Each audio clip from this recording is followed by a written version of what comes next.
الحمد لله رب العالمين والعاقبة للمتقين والصلاة والسلام على سيد الأنبياء والمرسلين صلى الله تعالى عليه وعلى آله وأصحابه أجمعين. أما بعد فأعوذ بالله من الشيطان الرجيم. بسم الله الرحمن الرحيم. حامين والكتاب المبين إنا أنزلناه في ليلة مباركة إنا كنا منذرين فيها يفرق كل أمر حكيم أمرا من عندنا إنا كنا مرسلين رحمة من ربك إنه هو السميع العليم. وقال رسول الله صلى الله تعالى عليه وسلم الرجب شهري والشعبان شهر الله والرمضان شهر أمتي او کما قال رسول اللہ صلی اللہ تعالی علیہ وسلم. محترم دوستو، بزرگوں اور محترمہ مائیں اور بہنیں، اسلامی مہینوں کے اعتبار سے جاری اور ساری مہینہ شعبان کا مہینہ ہے، جس کی نسبت سے علماء لکھتے ہیں کہ یہ مہینہ عبادت کا بھی ہے، مغفرت کا بھی ہے اور برکت کا بھی ہے. یہ تینوں مہینے یعنی کہ رجب، شعبان اور رمضان اسلامی سال کے بالترتیب مہینے ہیں، ایک دوسرے سے منسلک ہیں. نبی پاک علیہ السلام نے باقاعدہ شعبان مہینے میں اور اس سے پہلے والے رجب مہینے میں برکت کی دعا مانگی. معروف اور مشہور روایت ہے، ہم تمام جانتے ہیں. نبی پاک علیہ السلام رجب مہینے کا چاند دیکھتے تو یہ دعا پڑھتے، اللہم بارک لنا فی رجب و شعبان، کہ اللہ تو ہمیں برکت دے رجب مہینے میں اور شعبان مہینے میں، وبلغنا رمضان اور رمضان تلک پہنچا، یعنی کہ ہماری صحت اور ہماری تندرستی کو برقرار رکھ تاکہ رمضان تلک پہنچے اور رمضان کے فیوضات اور رمضان کے برکات کو حاصل کریں. علماء لکھتے ہیں کہ اگر کسی نے رجب کے چاند کو دیکھ کر یہ دعا نہیں پڑھی ہے تو ابھی پڑھ سکتا، اللہم بارک لنا فی رجب و شعبان وبلغنا رمضان. تو یہ اسلامی سال کے بالترتیب مہینے ہیں، رجب، شعبان، رمضان.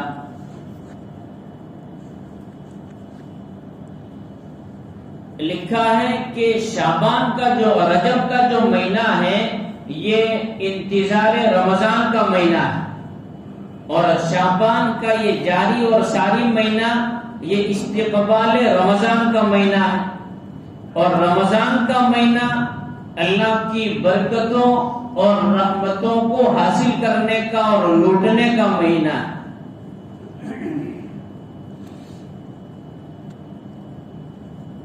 اب نبی پاک علیہ السلام نے جو دعا مانگی، اللہم بارک لنا فی رجب و شعبان وبلغنا رمضان، کہ اللہ رجب مہینے میں، شعبان مہینے میں ہمیں برکت دے اور رمضان تلک پہنچا.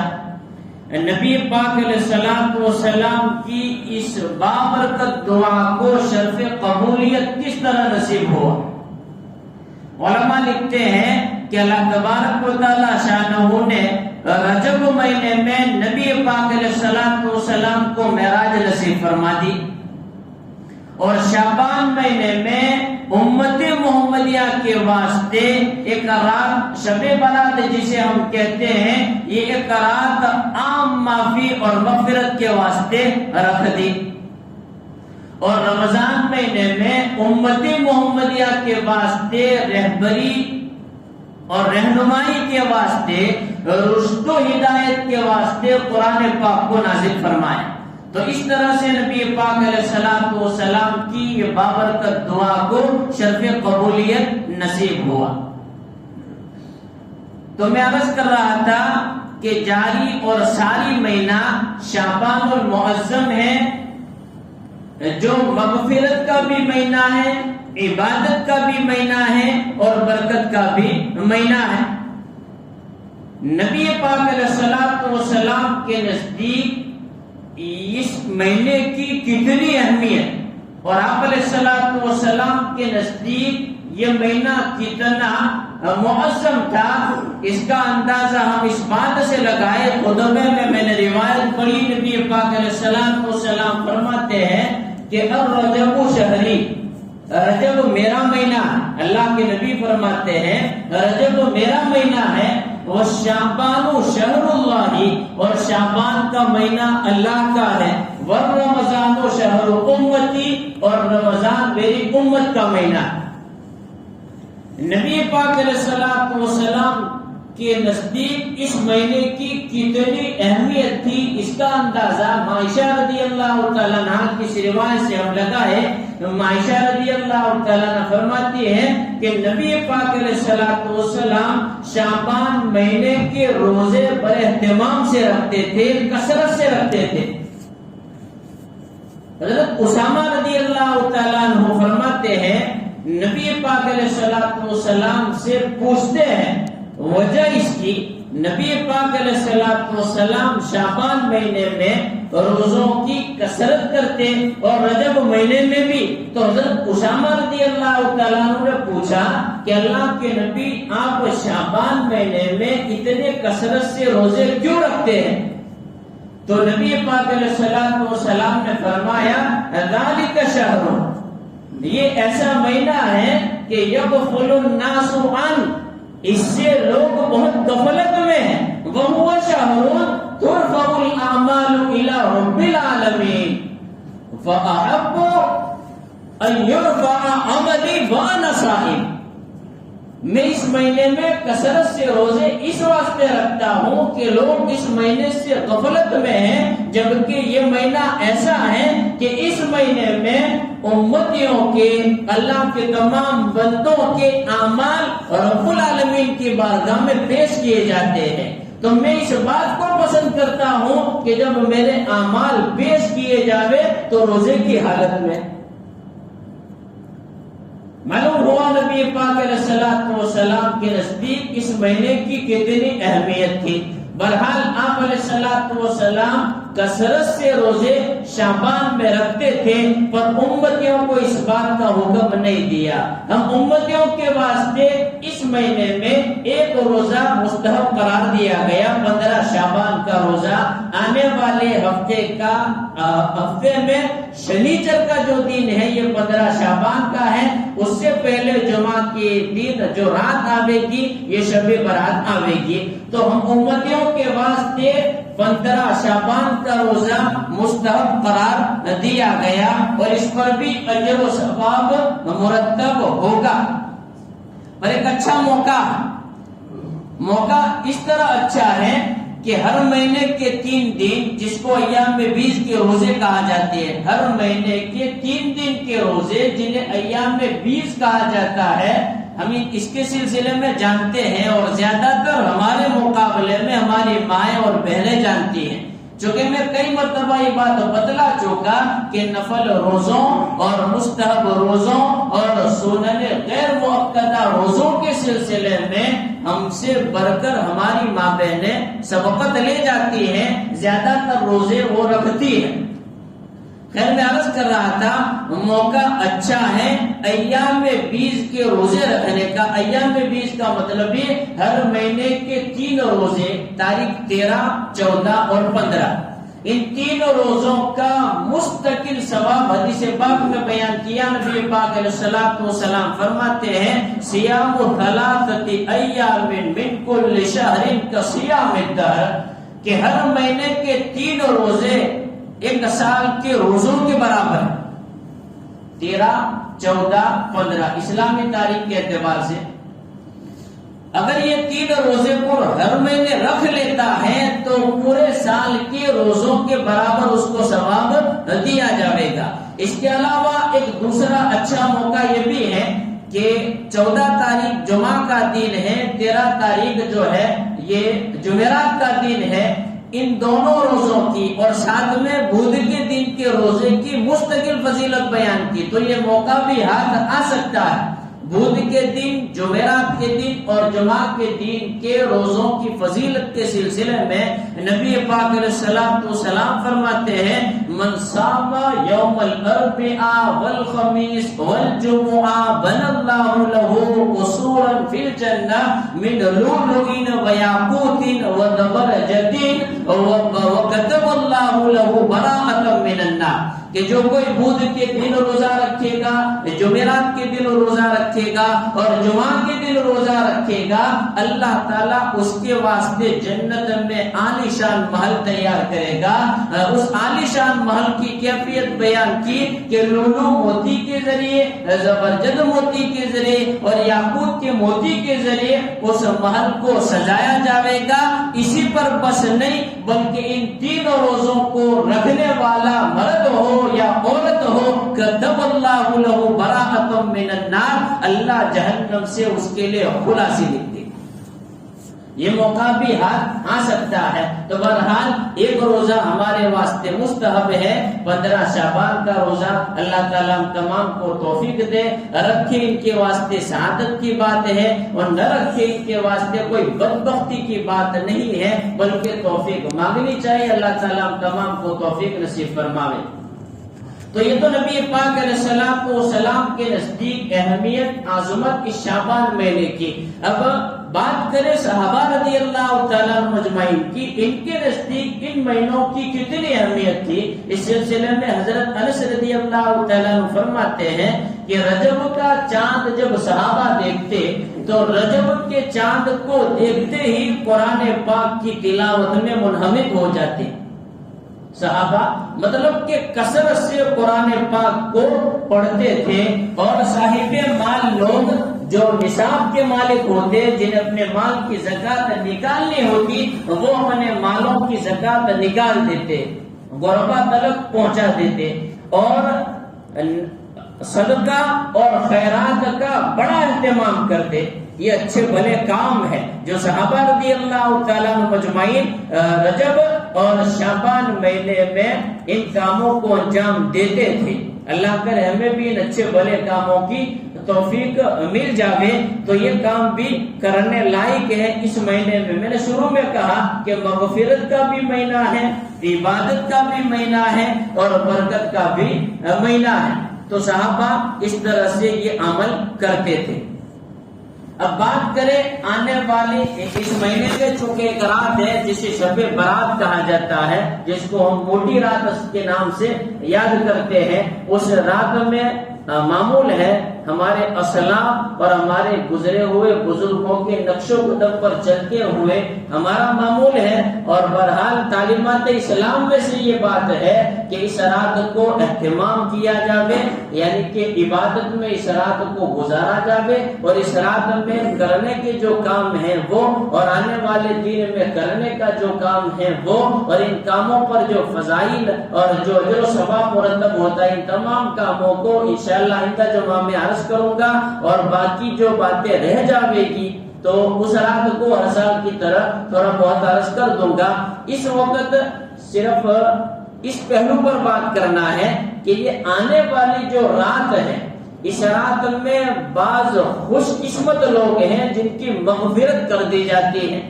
اس سلسلے میں آئندہ جمعہ میں تفصیل سے کلام کروں گا، اور بعض بد نصیب ایسے ہیں جن کی مغفرت اور بخشش اس بڑی رات میں نہیں کی جاتی۔ اس سلسلے میں اس وقت بات عرض کرنی ہے تاکہ یہ موقع آوے اور یہ رات آوے، اس سے پہلے ہم جان لیں کہ وہ بدقسمت لوگ کون ہیں اور ان کے کون سے وہ کام اور کردوت اور اعمال ہیں جس کی بنیاد پر ان کی مغفرت نہیں ہوتی۔ تو اس سلسلے میں روایت میں یہ بات ملتی ہے، ایک تو مشرک ہے جس کی اللہ تعالیٰ مغفرت نہیں کرتا، اللہ تعالیٰ کے ساتھ سازی، پارٹنر اور بھاگیدار بنانے والے کی اللہ مغفرت نہیں کرتا۔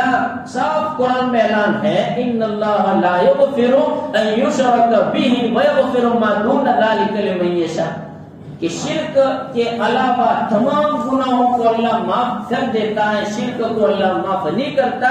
شرک یہ ظلم عظیم ہے، اللہ تعالیٰ ہم تمام کی حفاظت فرماوے۔ تو مشرک کی اللہ تعالیٰ مغفرت نہیں کرتا۔ دوسرے نمبر پر کینہ پرور کی اللہ تعالیٰ مغفرت نہیں کرتا۔ اس لیے ہمیں تعلیم یہ دی گئی کہ دل ہمارے صاف شفاف آئینے کی طرح رکھے، کہ آئینہ جو کچھ ہمارے اندر ہمارے چہرے پر ہوتا ہے وہ دکھلا دیتا ہے، بس کسی طرح کا صاف شفاف دل رہے آئینے کی طرح۔ دل میں حسد نہ ہو، بغض نہ ہو، غیبت نہ ہو، فساد نہ ہو، کسی کے سلسلے میں بغض و عداوت، عناد، دشمنی نہ ہو، کینہ پرور۔ مغفرت اللہ تعالیٰ اس بری رات میں نہیں کرتا۔ آج ہم ایک نظر ڈالے ہمارے معاشرے میں اور ہمارے سماج میں۔ اگر میں یہ کہوں کہ معاشرے اور سماج میں نظر ڈالنے کی ضرورت نہیں، بلکہ ہمارے گھر میں گھر کے جتنے افراد ہیں، جتنے افراد، ان تمام کی یہ حالت بنی ہوئی ہے کہ کینہ پروری سے کسی کا بھی دل خالی نہیں ہے۔ اللہ حفاظت فرماوے۔ آنے والی رات بڑی ہے، یہ بڑا جرم ہے، یہ بڑا ظلم ہے کینہ پروری۔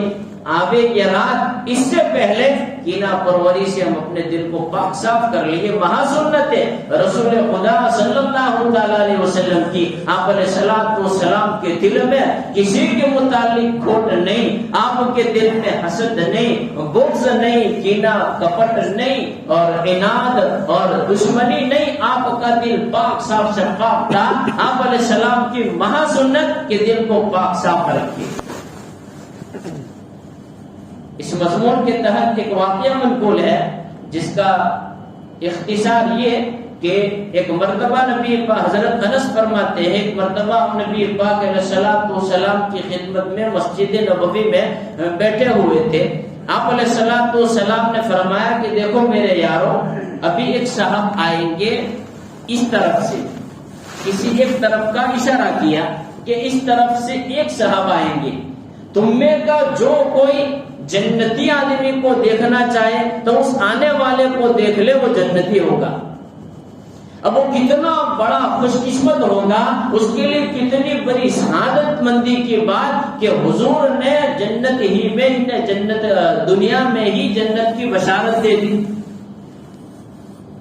وہ آنے والے حضرت سعد بن ابی وقاص رضی اللہ تعالیٰ عنہ تھے، جو عشرہ مبشرہ میں سے، عشرہ مبشرہ وہ 10 صحابہ جن کو حضور نے دنیا میں ہی جنت کی بشارت دے دی۔